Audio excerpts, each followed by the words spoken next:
A Austrália está no meio da construção de um dos maiores projetos de infraestrutura de sua história, uma ferrovia de carga. Quase 1.600 quilômetros, cerca de 990 milhas de extensão, indo de Melbourne até Brisbane.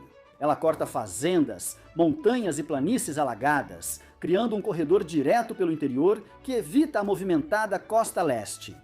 Esse projeto não é sobre trens de passageiros modernos ou viagens de luxo, é sobre transportar mercadorias e fazer isso em uma escala que nunca vimos antes. Os trens, projetados para a ferrovia do interior, terão quase 2 quilômetros de comprimento, empilhados com 2 contêineres de altura, e cada um transportará a mesma carga que mais de 100 caminhões B-Double. Isso parece impressionante, mas a grande questão é: por que gastar dezenas de bilhões de dólares nisso? E será que isso realmente vai funcionar? O transporte de cargas normalmente não chama a atenção, mas está presente em todas as partes do nosso dia a dia. O café que você bebe, o celular no seu bolso, as roupas no seu guarda-roupa.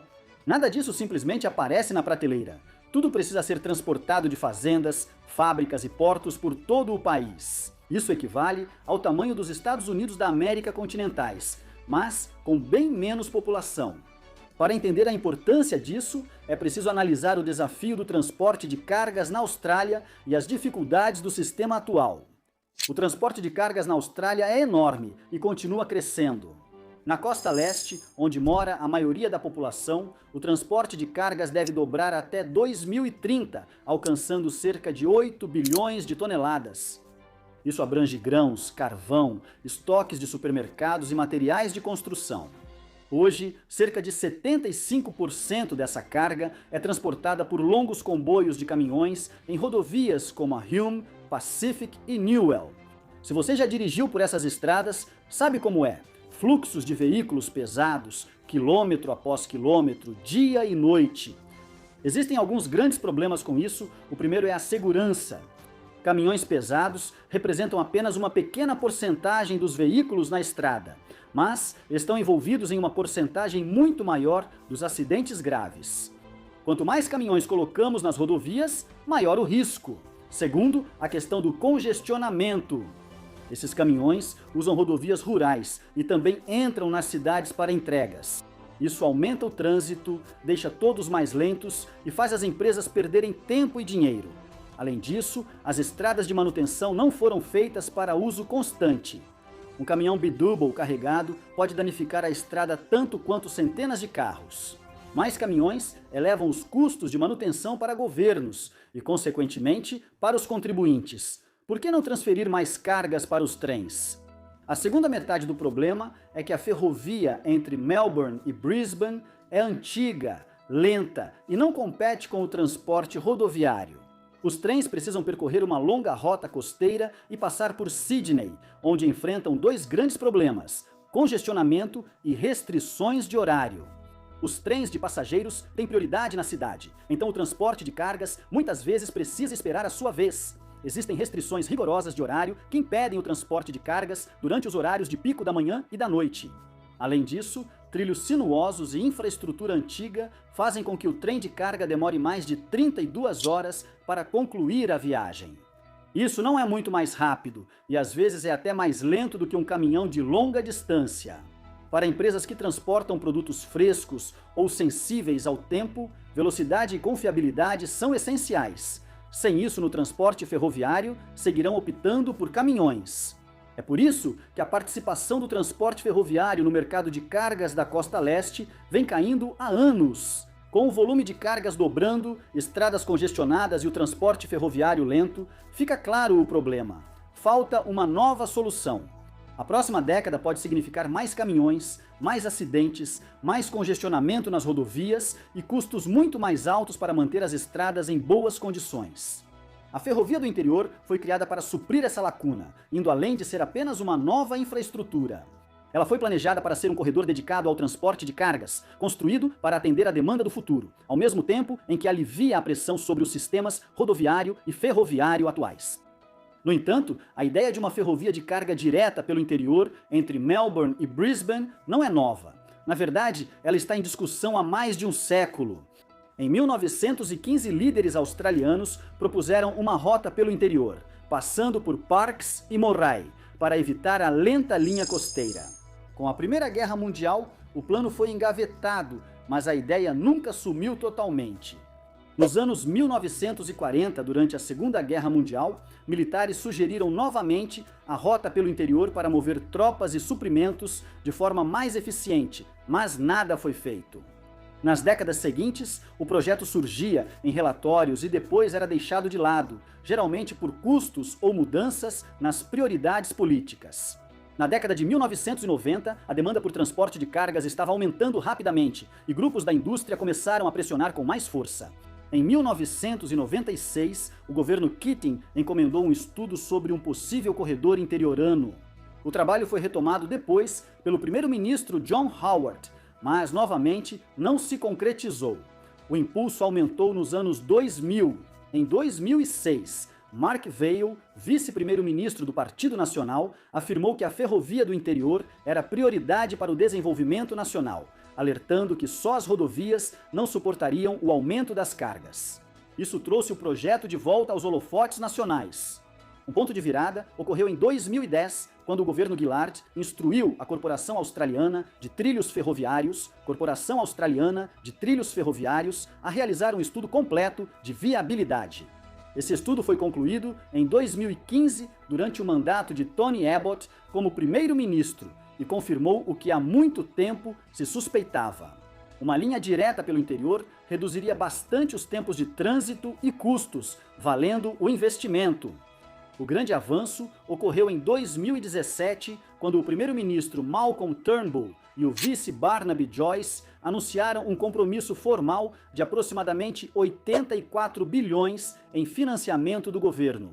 Barnaby Joyce foi um dos principais defensores e promoveu o Trem do Interior como um projeto que transformaria as cidades regionais da rota. Então, o que exatamente é o Trem do Interior em sua essência? É uma ferrovia de carga que se estende por quase 1.600 quilômetros de Melbourne a Brisbane. O detalhe crucial é a rota. Em vez de seguir pela lotada costa leste e passar por Sydney, ela corta pelo interior, atravessando as regiões de Victoria, Nova Gales do Sul e Queensland. O projeto é bem diferente da linha antiga. Não se trata de remendar trilhos existentes com pequenas melhorias. A ferrovia do interior é feita para cargas modernas de alta capacidade, permitindo trens mais longos, cargas maiores e velocidades elevadas. Os trens da linha terão até 18 km de comprimento, quase o de 18 campos de futebol juntos. E, diferente do sistema atual, a ferrovia do interior está sendo construída para transportar contêineres empilhados em dupla, 2 contêineres em cada vagão, um em cima do outro. Pode parecer uma pequena mudança, mas é um grande salto em eficiência. Agora, como você realmente constrói uma ferrovia como essa? Cerca de 1.000 quilômetros da rota da ferrovia do interior vem da modernização de linhas já existentes. As equipes elevam pontes, alargam túneis e reforçam trilhos para suportar trens mais altos e pesados. Os 600 quilômetros finais serão trilhos novos, instalados por pastagens, planícies e sopés de montanhas para conectar tudo. Quando o projeto foi apresentado, o valor era cerca de 84 bilhões. Esse número cresceu muito desde então. Falaremos disso depois. Mesmo assim, o valor inicial já fazia desse um dos maiores projetos de infraestrutura da Austrália. A construção começou em 2018, com a primeira seção concluída em 2020 entre Parkes e Narromine, em Nova Gales do Sul. Esse trecho já é usado por trens de carga, mostrando como será a rede pronta. Porém, o projeto ainda levará anos para ser concluído. A ideia central da ferrovia Inland é contornar Sydney, retilinizar a rota e construir infraestrutura conforme padrões modernos. Os trens finalmente poderão competir com o transporte rodoviário de longa distância, com o objetivo de levar cargas de Melbourne a Brisbane em menos de 24 horas. A ferrovia Inland não se limita a ligar Melbourne e Brisbane. Durante o trajeto, ela atravessa várias cidades regionais frequentemente ignoradas por grandes projetos de infraestrutura. Para muitas dessas comunidades, essa ferrovia é mais do que apenas trilhos e dormentes, é uma nova tábua de salvação econômica. Veja o caso de Parques, no centro de Nova Gales do Sul. Ela já está localizada no cruzamento das linhas de carga leste-oeste e norte-sul da Austrália, com a ferrovia do interior passando por lá. Parques está se tornando um centro logístico, com armazéns em expansão, novos terminais de carga em construção e a cidade se firmando como o coração do transporte de cargas do interior. Não só Parques, mas também Moree e Toowoomba estão sendo preparadas como centros de carga, o que vai além de trens passando por elas. Isso representa empregos, distribuição, armazenamento e indústrias de apoio. Empresas locais que oferecem combustível e alimentação já percebem os benefícios durante a construção. Falando em construção, o próprio projeto está gerando uma onda de empregos. As estimativas apontam cerca de 16 mil empregos durante a obra. São engenheiros, operadores de máquinas, topógrafos e empreiteiros em 3 estados. O governo incentiva que a maioria dos gastos seja feita localmente, com fornecedores regionais fornecendo materiais e serviços de centenas de milhões de dólares. Com a linha em operação, haverá tarefas contínuas como manutenção dos trilhos, operação dos terminais de carga e condução dos trens gigantes. Essas oportunidades não são de curto prazo, mas fixam famílias no interior e beneficiam a economia local. A ferrovia interior está projetada para adicionar cerca de 16 bilhões ao produto interno bruto da Austrália nos próximos 50 anos. Por exemplo, um produtor de grãos no oeste de Nova Gales do Sul pode enviar suas colheitas de caminhão para Newcastle ou Sydney pela ferrovia interior. Também terão acesso mais rápido ao porto de Brisbane, ampliando opções e preços. Esse tipo de eficiência pode impulsionar setores inteiros, e quando as exportações se tornam mais competitivas, os benefícios retornam para a economia nacional. Isso resulta em saldos comerciais melhores, cadeias de suprimentos mais fortes e preços mais baixos para os consumidores. Então, embora a ferrovia do interior seja frequentemente descrita como uma linha de carga, ela é na verdade mais do que isso. É um projeto de desenvolvimento regional e um projeto econômico reunidos em um só. E para cidades que há muito tempo se sentem esquecidas, isso representa uma rara oportunidade de se tornarem protagonistas no futuro do transporte de cargas da Austrália. Apesar dos benefícios prometidos pela ferrovia do interior, o projeto enfrenta problemas. Alguns tratam de dinheiro, outros de tempo e outros da confiança das comunidades atendidas pela ferrovia. Vamos começar pelo custo.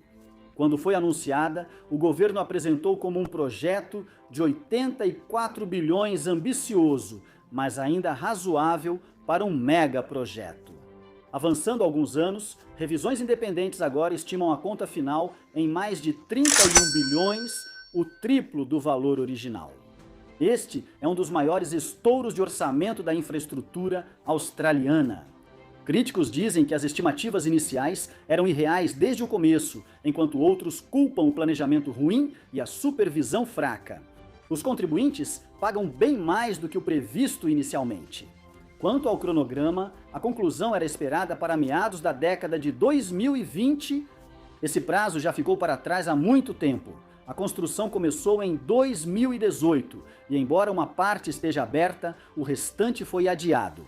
Os planos mais recentes sugerem que a metade sul de Melbourne a Parkes pode ser concluída por volta de 2027, mas é improvável que a ligação completa de Melbourne a Brisbane funcione antes de 2030 ou 2031. Para um projeto considerado urgente e essencial, uma década de atrasos levantou dúvidas sobre se os benefícios chegarão tarde demais. Talvez as questões mais delicadas sejam sobre a rota. Em Queensland, a ferrovia precisará cruzar a planície de inundação de Kandamini, famosa por enchentes severas. Agricultores e conselhos locais alertaram que aterros e trilhos elevados podem alterar o fluxo natural da água, piorando as enchentes e colocando vidas em risco.